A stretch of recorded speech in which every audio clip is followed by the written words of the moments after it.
अगर आप कैपजेमिनी या किसी भी कंपनी के लिए अगर फुल प्रिपरेशन करना चाहते हो तो आपको अर्जुन सीरीज की लिंक मिल जाएगी डिस्क्रिप्शन में, which is a mock test. और इस वीडियो में हम कैपजेमिनी के गेम बेस्ड एप्टीट्यूड को सॉल्व करने वाले हैं। बाकी अर्जुन सीरीज में प्रैक्टिस करने के लिए आपको सारे टॉपिक्स मिल जाएंगे जो कैपजेमिनी या किसी भी कंपनी में पूछे जाते हैं, और इस सीरीज की वैलिडिटी लाइफ टाइम होने वाली है। एंड आप किसी भी कंपनी के प्रिपरेशन के लिए इस सीरीज को यूज कर सकते हो। इसमें आपको quant, reasoning, verbal, reading, paragraph, gamified assessment, sudoku, DSA, CS fundamental, SQL, OOPS वगैरह सब कुछ देखने को मिल जाएगा। Link will be in the description. Hello everyone, इस वीडियो में हम बात करने वाले हैं यहाँ पर कैपजेमिनी के गेम बेस्ड एप्टीट्यूड असेसमेंट के बारे में। जैसा कि आपको पता होगा कि कैपजेमिनी में यहाँ पर गेम बेस्ड एप्टीट्यूड पूछा जाता है। इस वीडियो में हम उसी को समझेंगे और साथ साथ में हम कुछ क्वेश्चंस को भी सॉल्व करने वाले हैं जो कि प्रीवियस ईयर में पूछे गए हैं। साथ साथ में अगर आपको इस वीडियो का पार्ट 2 चाहिए तो आपको बस दो काम करने हैं। आप वीडियो को लाइक कर दो और कमेंट सेक्शन में लिख देना पार्ट 2 नीडेड, और मैं इसका सेकंड पार्ट क्रिएट करूंगा विथ मोर क्वेश्चंस। ठीक है, तो बस आपको इतना लिखना है, part 2 needed. Okay, now talking about this, ये गेम बेस्ड जो आपका एप्टीट्यूड है इसमें कैसे क्वेश्चंस पूछे जाते हैं एंड इवन हम कुछ क्वेश्चंस को सॉल्व भी करेंगे। स्टार्ट करते हैं वीडियो को। कैपजेमिनी के एग्जाम में बेसिकली आपसे गेम बेस्ड एप्टीट्यूड पूछा जाता है। ओके, तो ये एक अलग टाइप का एप्टीट्यूड होता है, और अगर आप इसकी थोड़ी भी प्रैक्टिस कर लेते हो तो आप इसको आसानी से क्लियर कर पाओगे। मैं आपको थोड़ी सी प्रैक्टिस करवाता हूं इसकी। फर्स्ट ऑफ ऑल आप इसके पैटर्न को समझना। यहां पर आपको डिडक्टिव लॉजिकल थिंकिंग के 6 मिनट के ड्यूरेशन के साथ क्वेश्चंस देखने को जनरली मिलते हैं, जिसमें आपको एक मिसिंग सिंबल फाइंड करना पड़ेगा 4x4 या फिर 5x5 ग्रिड में। इसके क्वेश्चन आज हम प्रैक्टिस करने वाले हैं कि 4x4 या फिर 5x5 के जो आपका ग्रिड होता है उसमें आप कैसे यहाँ पर सिंबल्स को फाइंड कर सकते हो, और इसके और क्वेश्चंस भी मैं आपको जरूर यहाँ पर प्रैक्टिस कराऊंगा। फिर आते हैं विजुअल रीजनिंग बेस्ड क्वेश्चन। इसका भी क्वेश्चन मैं आज आपको सॉल्व कराने वाला हूं, जिससे आपको आइडिया लग जाएगा कि विजुअल रीजनिंग के क्वेश्चन कैसे सॉल्व करते हैं। Then grid challenge. ये ग्रिड चैलेंज जो है बेसिकली इसमें आपको मल्टीपल ग्रिड्स दिए जाते हैं या आपको ऑपरेशंस दिए जाते हैं जिनको आपको सॉल्व करना होता है, और मैं यहां पर आज इसका भी क्वेश्चन आप लोगों के साथ शेयर करने वाला हूं। ठीक है, और यहां पर टू ग्रिड्स आइडेंटिकल हैं कि नहीं, उनके कोऑर्डिनेट्स की पोजीशन क्या है, तो उसके बेस पर जो क्वेश्चंस होते हैं वो भी हम यहां पर सॉल्व करेंगे। मोशन चैलेंज होता है, मोशन चैलेंज को भी आज हम सॉल्व करने वाले हैं। देन आता है स्विच चैलेंज। स्विच चैलेंज आज की वीडियो में नहीं है, बट पार्ट 2 में आपको इसके क्वेश्चन डेफिनेटली आपको देखने को मिलेंगे। स्टार्ट करते हैं। तो जो पहला क्वेश्चन है ये हमारा सेकंड, ये है हमारा थर्ड से। जो पहला क्वेश्चन मैं आपको सॉल्व करा रहा हूं वो हमारे थर्ड सेक्शन से है, दैट इज ग्रिड चैलेंज। ठीक है, ग्रिड चैलेंज। अब ध्यान रखना इसको, कैसे सॉल्व करते हैं इसको जरा मैं आपको एक बार दिखाता हूं। बेसिकली आप इसको ग्रिड चैलेंज या फिर इंडक्टिव लॉजिकल या फिर विजुअल रीजनिंग का पार्ट भी बोल सकते हो, इन दोनों में से किसी का क्वेश्चन है। ठीक है, ये क्वेश्चन में ये बोल रहा है कि ये आपको दो शेप्स दिए हुए हैं। आप पहला शेप देख पा रहे हो, पहले में सर्कल है, फिर प्लस है, फिर डायमंड है, एंड उसके बाद ट्राइंगल है। अब ये कह रहा है इन शेप्स के ऊपर हमने एक ऑपरेशन परफॉर्म किया है 2413। मतलब जो सेकंड वाला शेप है वो फर्स्ट पे आ जाएगा, फोर्थ वाला शेप सेकंड पे आ जाएगा, थर्ड पोजीशन पे फर्स्ट वाला शेप आ जाएगा, और फोर्थ पोजीशन पे थर्ड वाला शेप आ जाएगा। तो हम यहां पर ऐसा क्या चीज इनपुट करें जिससे बाद में हमें जो आउटपुट मिले वो ये मिले जो आप नीचे देख पा रहे हो। ओके, देखो सबसे पहले आप इसको समझो, ये है सर्कल, देन है प्लस, देन है डायमंड, एंड देन है ट्राइंगल। ओके, सो अब हम बोल रहे हैं कि पहली पोजीशन में हमने 2 को कर दिया, तो पहली पोजीशन पे अगर 2 को कर दिया तो पहली पोजीशन पे क्या आ गया, प्लस। ठीक है, उसके बाद सेकंड पोजीशन पे हमने 4 को कर दिया, तो 4 पे क्या आ गया, ट्राइंगल। उसके बाद हमने थर्ड पोजीशन पे 1 को कर दिया, तो 1 पर, तो थर्ड पोजीशन पे क्या आ गया, सर्कल, क्योंकि ये 1 पे था। फिर फोर्थ पोजीशन पे थर्ड को कर दिया, तो इस पर क्या आ गया, डायमंड। हमारे पास आ गया plus, triangle, circle and diamond. और हमें आउटपुट में क्या चाहिए, आउटपुट में चाहिए ट्राइंगल, सर्कल, डायमंड और प्लस। तो देखो ट्राइंगल हमें चाहिए आउटपुट में, और ट्राइंगल अभी इनपुट में हमारे पास कौन सी पोजीशन पे है, 2 पर। तो सबसे पहले क्या आ गया हमारे पास आंसर में, 2। उसके बाद हमें चाहिए सर्कल आउटपुट में, सर्कल किस पोजीशन पे है, थर्ड पर, तो हमारे पास क्या आ गया, 3। फिर हमें चाहिए डायमंड, डायमंड कौन सी पोजीशन पे है, फोर्थ पोजीशन पे, तो यहां पर हम लिखेंगे 4। फिर प्लस है, सो प्लस कौन सी पोजीशन पे है, प्लस है पहली पोजीशन पे, तो हम यहां लिखेंगे क्या 1। सो अगर हम 2 3 4 1 यहां पर इंप्लीमेंट कर दें तो हमारा जो आउटपुट है वो क्या आएगा, जो हमें बताया गया है, triangle, circle, diamond and plus. तो आंसर क्या होगा हमारा इसमें 2 3 4 1, 2 3 4 1, ये हमारा आंसर होगा। और आई होप आप भी मेरे साथ क्वेश्चंस को सॉल्व करते चले जाओगे और आप आंसर बाद में देखोगे जब मैं सॉल्व कराऊंगा, पहले आप लोग कोशिश करोगे कि आप इसको सॉल्व करो। सो इसका आंसर क्या आ रहा है हमारे पास 2 3 4 1। आई होप आप लोग इस क्वेश्चन के साथ क्लियर होगे, कोई भी डाउट नहीं होगा। और ऐसे क्वेश्चंस यहां पर आपको देखने को मिलने वाले हैं, जैसे मैंने ये एक क्वेश्चन आपका प्रैक्टिस करा दिया, तो डेफिनेटली इससे आपको काफी एक अच्छा आइडिया लग जाएगा कि बेसिकली इस प्रकार के क्वेश्चंस को सॉल्व करते कैसे हैं। देन अगले क्वेश्चन पे जाते हैं। तो ये विजुअल रीजनिंग का क्वेश्चन है, ठीक है। सो इसमें आपको करना है pick the odd that does not fit the group, ठीक है। तो आपको एक ऐसे बेसिकली ब्लॉक को यहां पर पिक करना है जो इस ग्रुप को फिट नहीं करता, ठीक है। सो आप एक बार क्वेश्चन को देख लो अच्छे से, क्वेश्चन को सॉल्व करने की कोशिश करो, पॉज कर लो वीडियो को। आई होप आप लोगों ने कोशिश करी होगी।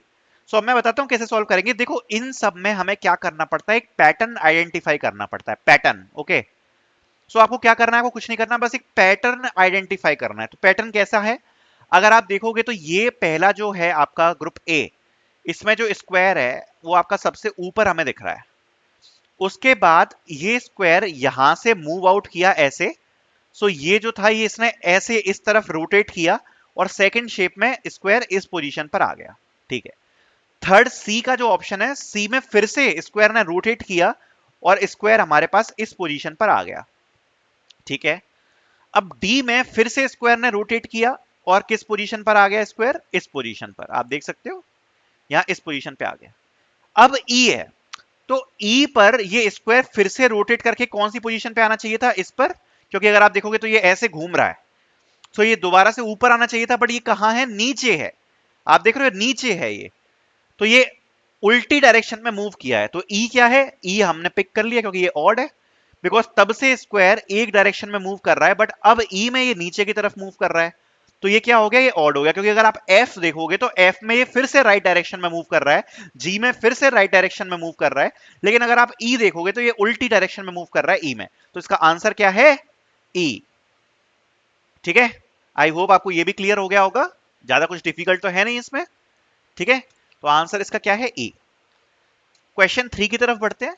क्वेश्चन 3 हमारा आया है फाइंड द मिसिंग। सो आपको इसमें मिसिंग पार्ट ढूंढना है, ठीक है। सो कैसे ढूंढते हैं मिसिंग पार्ट, जरा मैं आपको बताता हूं। सो देखो आपके पास 5 सिंबल हैं और हर रो और हर कॉलम में यूनिक सिंबल होना चाहिए, ठीक है। मतलब एक सिंबल अगर एक कॉलम में आ गया या रो में आ गया तो वो रिपीट नहीं हो सकता, okay. So first of all ये जो क्वेश्चन मार्क लगा है इसमें हमें ये सिंबल फिट करना है। ये 5 ऑप्शन है हमारे पास, प्लस कर सकते हैं, स्क्वायर कर सकते हैं, ट्रायंगल है, सर्कल है और डायमंड है, ठीक है, स्टार है, ओके। सो ठीक है, करते हैं इसको सॉल्व, क्वेश्चन मार्क वाले को कैसे करेंगे सॉल्व। तो देखो फर्स्ट ऑफ ऑल अगर आप इसमें एक चीज नोटिस करोगे तो यहां पर इस रो में टोटल 3 सिंबल आ सकते हैं, ठीक है, और हमें एक क्वेश्चन मार्क वाला फिल करना है। तो देखो अगर क्वेश्चन मार्क फिल करना है तो ये तो स्क्वायर तो आ ही नहीं सकता क्योंकि स्क्वायर ऑलरेडी इस रो में आ चुका है, ठीक है। तो ये जो स्क्वायर का ऑप्शन है इसको हम हटा देते हैं कि स्क्वायर नहीं आ सकता, क्योंकि जो नहीं आ सकता पहले हम उन्हें हटाएंगे। फिर है ये सर्कल, क्या सर्कल आ सकता है, सर्कल भी नहीं आ सकता क्योंकि सर्कल भी इस रो में ऑलरेडी आ चुका है, ठीक है। फिर इस कॉलम में स्टार भी है, तो क्या स्टार आ सकता है, स्टार भी नहीं आ सकता। अब हमारे पास केवल 2 ऑप्शन बचे, या तो प्लस आएगा या ट्राइंगल आएगा, ठीक है।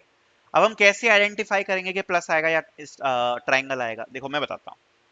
सो फर्स्ट ऑफ ऑल हम क्या करते हैं कि अगर हमारे पास इस वाले कॉलम की या इस कॉलम की वैल्यू आ गई तो हम पता कर सकते हैं कि इसमें ट्राइंगल आएगा या प्लस आएगा।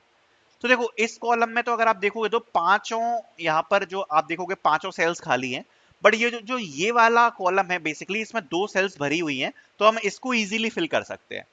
तो आप देख सकते हो इसमें स्टार भी है और प्लस भी है, ठीक है, तो हम स्टार और प्लस नहीं फिल कर सकते, ठीक है। इस वाली सेल की बात कर रहा हूं मैं, इस वाली सेल की बात, ठीक है, इस वाली ध्यान से सुनना, स्टार भी है प्लस भी है, तो स्टार और प्लस को हम फिल नहीं कर सकते, ठीक है। हमारे पास डब्बा भी है और सर्कल भी है, तो ये चारों सिंबल तो हैं जिनको हम इसमें फिल नहीं कर सकते क्योंकि ये रो से क्लैश कर जाएंगे और ये कॉलम से क्लैश कर जाएंगे। तो हमारे पास केवल एक ऑप्शन मिलता है, केवल एक ऑप्शन हमारे पास बचता है कि हम इसमें क्या फिल कर सकते हैं, ट्राइंगल। केवल एक शेप बचा हमारे पास, वो क्या था, ट्राइंगल। तो हम इसमें क्या फिल कर सकते हैं, केवल ट्राइंगल के अलावा इसमें हम कुछ भी और फिल नहीं कर सकते हैं, अदरवाइज वो क्लैश हो जाएगा। तो ये जो ये वाला सेल है, इसमें हमारे पास क्या आ गया, इस वाले सेल में ट्राइंगल। ठीक है, ये वाले सेल में क्या आ गया हमारा आंसर, ट्राइंगल। तो अब जब हमारे पास ये रो कुछ ऐसी है कि क्वेश्चन मार्क है हमारे पास, ठीक है, सर्कल है, ये ब्लैंक है, देन हमारे पास ट्राइंगल है, एंड देन स्क्वायर है। ठीक है, तो अब जब हमारे पास ऑलरेडी यहां पर ट्राइंगल आ चुका है और बाकी के ऑप्शन हम ऑलरेडी कैंसिल कर चुके थे और यहां पर ये ट्राइंगल भी कैंसिल हो गया, तो अब हमारे पास कौन सा ऑप्शन बचा, प्लस। सो यहां पर क्या आ जाएगा, प्लस, क्योंकि बाकी ऑप्शन तो हम पहले ही कैंसिल कर चुके थे और ट्राइंगल हमने फिल कर दिया इसमें, तो क्या बचा हमारे पास, प्लस। तो यही आंसर है, आंसर हमारा क्या होगा, प्लस। सिंपल, देख सकते हो आप, आंसर क्या है, प्लस। देन अगला क्वेश्चन देखते हैं, ये विजुअल रीजनिंग का क्वेश्चन है और ये इस वीडियो का लास्ट क्वेश्चन है। हमारे पास आगे भी बहुत सारे क्वेश्चन हैं, बट वो क्वेश्चंस मैं आपको तब क्रिएट करूंगा जब आप लिखोगे पार्ट 2 नीडेड, और हम इसके ऊपर एक और वीडियो लेकर आएंगे। ठीक है, so enter the unique digits that satisfy the equation. So यहां पर ये कह रहा है कि हमें ये तीन चीजें फिल करनी है, blank multiply by blank then plus blank equals to 45। Okay, so क्या फिल कर सकते हैं हम इसमें, तो देखो सबसे पहले बॉड मास का जो आपको रूल है, सो उसके हिसाब से सबसे पहले हमारा जो ऑपरेशन होगा वो होगा मल्टीप्लिकेशन। मल्टीप्लिकेशन के बाद होता है एडिशन। अगर आप एम में देखोगे ना, तो एम पहले आ रहा है ए से, तो पहले मल्टीप्लिकेशन का ऑपरेशन परफॉर्म होगा, तो पहले मल्टीप्लिकेशन की इक्वेशन सॉल्व होगी और प्लस की बाद में होगी। ठीक है, तो हम इसमें कुछ भी पहले मल्टीप्लाई कर सकते हैं और बाद में फिर प्लस फिल कर सकते हैं। ठीक है, तो अगर मुझे मल्टीप्लिकेशन करना है तो मैं काफी सारे ऑप्शन चूज कर सकता हूँ। सपोज अगर मैंने 7 मल्टीप्लाई 5 किया तो कितना हो गया, 35। लेकिन फिर हम प्लस अगर 10 करेंगे तो 10 तो इसके ऑप्शन में है ही नहीं, तो हम नहीं कर सकते हैं 7 मल्टीप्लाई 5। ठीक है, अगले ऑप्शन पे जाते हैं। ठीक है, अगर हम 7 मल्टीप्लाई बाय 6 करते हैं तो क्या हो गया, 7 मल्टीप्लाई बाय 6 कितना हो गया, 42। ठीक है, और अगर 42 प्लस 3 कर दें हम इसमें तो क्या 45 आ जाएगा, आ जाएगा। बस यही आंसर हो गया, 7 फिल कर दो, 6 फिल कर दो मल्टीप्लाई में, और 3 फिल कर दो। तो इसका आप आंसर देख सकते हो 673, क्योंकि 6 मल्टीप्लाई बाय 7 प्लस 3 हो जाएगा। सो आप इसको देख सकते हो 42 आएगा एंड प्लस 3 आएगा, तो कितना आ गया, 45। ठीक है, सो आई होप ये वीडियो से आपको ये क्वेश्चंस के पैटर्न समझ में आए होंगे। पार्ट 2 में बहुत जल्दी लेकर आऊंगा, बस कमेंट सेक्शन में एक बार और बता देना। Thank you so much for watching.